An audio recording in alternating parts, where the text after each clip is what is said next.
안녕하세요. 건축사 박유정입니다. 오늘서부터 건축에 대한 얘기를 제가 여러분들에게 들려드릴까 합니다. 일반인들에게 건축이라는 게 왜 중요할까요?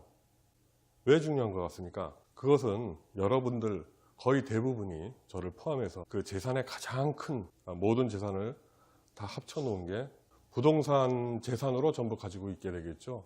아파트도 될 수가 있고 단독주택 또는 대지, 상가. 그래서 일반인들도 건축에 대해서 가장 기본적인 상식은 알아야 여러분들의 어떤 재산권이라든지 이것을 지키든지 아니면은 획득하든지 굉장히 중요한 그런 것 같습니다. 그래서 제가 지금서부터 차근차근히 여러분께 건축에 대한 상식을 말씀을 드리려고 합니다. 건축이라는 것이 강의식으로 하다 보면 재미가 좀 없습니다. 구체적인 사례를 가지고 말씀드리는 것이 그나마 좀 덜 지루하지 않을까 이런 생각이었습니다. 그래서 논현동의 사옥의 예를 가지고 하나씩 차근차근하게 여러분들께 어떤 건축적인 상식을 말씀을 드리겠습니다. 대지에 대한 모든 사항이 적혀 있는 게 여러분들 잘 아시겠죠? 토지 이용계획 확인원입니다. 지금 저쪽에 토지 이용계획 확인원이라고 되어 있습니다. 거기에 보면은 그 대지로 되어 있고 면적이 261.9 평방미터. 어떤 분들은 해배라고 그러는 분들이 계십니다. 뭐 많이 아시는 듯이 뭐 콘크리트 용량이 부피하는 게 1 입방미터를 루베라고 합니다. 하루빨리 없어져야 할 일제의 잔재들입니다. 그 다음에 여기 또 밑에 보시면 도시지역의 제2종 일반 주거지역 7층 이하 여기에 이제 262-6번지 해서 이 모든 게 누구라도 가서 뗄 수가 있습니다. 이것을 기본으로 해서 설명을 드리겠습니다. 그러면 오늘은 대지의 면적이 무엇인지, 어떻게 산정하는 것인지, 건축 면적은 어떻게 산정하는 것인지 말씀을 드리겠습니다. 자, 대지 면적은 뭐 여러분들이 뭐 다들 아시겠지만 건폐율 용적률 산정의 기준이 되기 때문에 정확한 산정이 필요합니다. 토지계획 확인원에 나와 있는 그런 거하고 실질적인 대지 면적하고 다를 수도 있습니다. 우선 대지라 하면 산에 있던 뭐 깎아지르는 듯한 절벽에 있던 간에 위에서 쳐다봤을 때의 수평 투영 면적으로 산정이 됩니다. 여러분들이 혹시 잘 모르고 계시는 그런 부분이 있을 수가 있습니다. 그것은 첫째, 대지 면적에서 제외되는 부분이 있을 수가 있습니다. 이건 굉장히 중요한 사항입니다. 일단은 도로에서 미달되었을 때 기본적으로 최소 도로폭이 4m입니다. 지금 여기에서 이제 도로가 3m일 때 각자 1m, 1m니까 50cm씩 뒤로 셋백을 하면 됩니다. 이런 식으로요. 그런데 이 도로 맞은편 쪽에 있는 집이 이게 뭐 하천이라든지 철도라든지 공공의 시설이었을 때는 그 1m를 0.5m씩 하는 게 아니라 1m를 온전히 다 할애를 해야 됩니다. 두 번째, 도로 모퉁이에서의 건축선입니다. 지금 이곳에 3m 도로였지만 50cm씩 뒤로 물려서 4m 도로서 됐습니다. 그리고 이제 여기는 6m 도로입니다. 요 코너 부위를 자동차 통행의 안전과 회전 공유를 위해서 가각이라 합니다. 2m씩 재해줘야 됩니다. 즉, 요 면적만이 대지로서 확보가 되는 것입니다.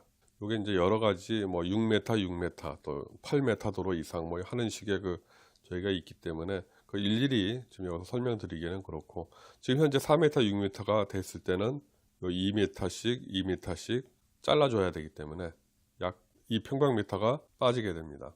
그 다음에 이제 건축 면적에 대해서 말씀을 드리겠습니다. 건축 면적은 원칙적으로 그 건축물의 외벽의 중심선으로 둘러싸인 부분의 수평 투영 면적 이렇게 되어 있습니다. 자, 건축에서는 건축 면적이나 바닥 면적을 산정할 때 제가 한번 이제 그 예를 한번 들어보겠습니다. 기둥이 이렇게 있고요. 여기에다가 이제 벽체를 세우겠죠. 커튼홀을 하던 블록으로 하던 이런 식으로 벽을 만들었습니다. 이랬을 때 바닥 면적은 벽체 외벽의 센터선입니다. 요 선이 건축 면적입니다. 어떻게 보면 좀 재미있습니다. 토목에서는 그 면적을 따질 때 그 외곽선으로 따집니다. 일반 건물은 그렇습니다. 다음에는 두 번째로 처마, 차양, 부연 및 이와 비슷한 것 이렇게 되어 있는데, 이런 처마 부분, 그러니까 어떤 거를 생각하시면 되냐 하면은 주유소 같은 데 갔을 때 보이는 그런 구조물입니다. 자, 이거는 벽체가 없습니다. 기둥이 됐든지 뭐 그게 이렇게 박혀 있고요. 그랬을 때 이것도 건축 면적을 어떻게 정하느냐 하면은 바깥선에서 1m를 후퇴한 선, 사방이 그렇습니다. 요게 다 1m 후퇴한 선입니다. 실질적으로 요 빗금친 요 선이 건축 면적이 되는 것입니다. 많이 보셨죠? 이런 구조가 어디에 또 있겠습니까? 큰 건물에 공공건물 들어갔을 때 현관이 그렇고 아니면 호텔 같은 데서도 볼 수 있겠죠. 여기에서도 1m 휴태를 합니다. 이것도 건축 면적이 들어갑니다. 이제 여기서 나온 것처럼 기와가 이렇게 처마가 이렇게 돼 있고 여기 이제 벽이 이렇게 돼 있을 때 요것도 마찬가지로 한옥 집은 2m까지는 셋박 시켜서 요걸 빼고 나머지만 건축 면적에 집어넣는다는 거, 그걸 알고 계시면 됩니다. 한옥이 아닐 때는 1m겠죠, 당연히. 그 다음에 이제 지표면에서 여기 튀어나오더라도 1m 이하로 튀어나올 때는 건축 면적으로 산정이 안 됩니다. 그 다음에는 이제 바닥 면적. 아까 건축 면적은 건폐율을 산정을 할 때 중요하다고 했죠. 이번에는 바닥 면적입니다. 바닥 면적은 용적률을 산정하는데 아주 중요한 역할을 합니다. 자, 원칙적으로 건축물의 각 층 또는 그 일부로서 벽, 기둥, 이와 유사한 구역의 중심선으로 둘러싸인 부분의 수평 투영 면적. 그냥 뭐 여러분들이 생각하는 안에 실내 내부 면적입니다. 이것을 좀 디테일하게 말씀을 드리면 벽이나 기둥의 그 중심선, 센터 투 센터로서 면적을 구합니다. 바닥 면적을. 일반적인 상식으로 이제 할 수 없는 것들이 아까 건축 면적에서도 나왔지만 주유소나 또는 공원이나 이런 데서 많이 보는 구조물에 있어서 벽체가 없죠. 이제 이건 기둥입니다. 기둥으로서 많이 쓰고요. 아까 건축 면적 하듯이 1m를 셋백 시켜준 요것만 면적으로 칩니다. 그 다음에 건축물의 노대 등이 접한 가장 긴 외벽 길이의 1.5m를 곱한 값을 제외한다. 이런 식으로 되어 있는데요. 노대라는 게 그냥 발코니입니다. 앞에 있는 발코니. 이런 건물이 있는데 여기에 이제 어떤 그 발코니가 이런 식으로 있다고 쳤을 때 가장 길게 접해 있는 부분이 여기서부터 여기겠죠. 그 외벽 길이의 1.5m를 곱한 값을 제외한다는 얘기입니다. 이게 예를 들어서 뭐 5m다 했을 때는 5m 곱하기 1.5m를 그러니까 7.5 평방미터를 제한다는 얘기입니다. 즉 이 얘기는 뭐냐면은 예를 들어서 이게 2m까지 발코니에 넘어갔을 때는 2.5 평방미터만 면적에 산입한다는 그런 얘기입니다. 굉장히 쉬운 얘기를 굉장히 어렵게 풀어놨어요. 또 이제 바닥 면적 산정에서 제외되는 부분이 있습니다. 피로티, 주차 공간으로 쓰이든지 통행에 쓰이는 벽체가 뭐 없는 게 대부분이지만 벽 면적이 2분의 1 이상이 채워지지 않았을 시에는 바닥 면적으로 산정을 안 합니다. 그 다음에 다락방.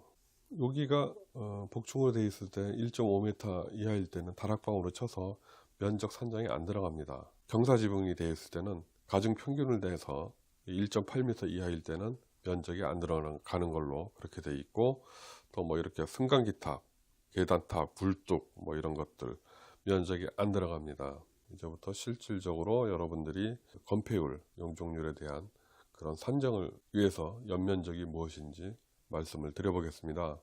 연면적이라 하면 실로 구획되어 있는 모든 바닥 면적의 합계를 연면적이라고 합니다. 지하층까지 모두 합해서 연면적이라고 하고요. 근데 여기서 중요한 거는 용적률을 산정할 때의 연면적은 지하층은 용적률 산정할 시 안 들어갑니다. 즉 이 말은 무슨 말이냐면 지하 면적이 엄청나게 크더라도 용적률하고는 전혀 상관이 없습니다. 그 다음에 지상층의 주차장도 용적률 산정 시에 연면적에서 빠집니다. 즉 여기에서 보신다면은 뭐 지하층 주차장으로 쓰이는 부분, 주민공동시설의 면적 등이 있습니다. 이번 영상에서는 건폐율 용적률까지 말씀을 드리겠습니다. 건폐율이라 하면 대지 안에서 건축물이 차지하는 비율을 나타내는 밀도 지표입니다. 이 목적은 물론 여러분들이 이제 뭐 상식적으로도 잘 아시겠지만 대지 안의 공기를 충분히 확보해서 충분한 일조, 채광, 통풍을 얻게 하고 화재 시 연소 방지, 피난 등이 용이하게 하기 위함이다. 이렇게 되어 있습니다. 자, 건폐율은 대지 면적의 건축 면적을 나눈 면적의 100%입니다. 아까 대지 면적에 대한 정의를 내려드렸죠. 또 건축 면적하고 바닥 면적하고는 사실 약간 다릅니다. 용적률은 정의는 도시 밀도를 조절하는 도시계획 요소 이렇게 되어 있고요. 용적률은 아까 말씀드린 대로 건축물의 지상층 연면적을 대지 면적으로 나눈 것입니다. 용적률이 많으면 많을수록 대지의 활용도가 높겠죠. 그래서 뭐 아파트를 재건축할 때 조합 측에서 용적률에 대해서 상향 조정을 시키려고 지자체하고 줄다리기하고 그러는 이유가 바로 이 용적률 때문에 그렇습니다. 다음 시간에는 그 대지 경계선, 그다음에 건축선, 도로에 대한 부분도 상세하게 말씀을 드리도록 하겠습니다. 건축에 대한 그 상식, 건축 상식에 대해서 첫 번째 영상을 마치겠습니다. 이제 앞으로 두 번째, 세 번째 해서 계속적으로 제가 준비를 해 드리겠는데요. 집을 지을 때 필요했던 그런 법적인 사항들 차근차근히 다 말씀을 드리겠습니다. 디자인에 대한 얘기는 여러분들한테 설명하기가 단시간 내에 설명드릴 사항은 아니지만 어떠한 콘셉트로 지어졌다 하는 것을 말씀을 드리겠습니다. 앞으로는 조금 더 좀 재미있고 여러분들에게 유익한 그런 건축 강의가 되도록 노력을 하겠습니다. 많이 봐주시기 바랍니다. 감사합니다.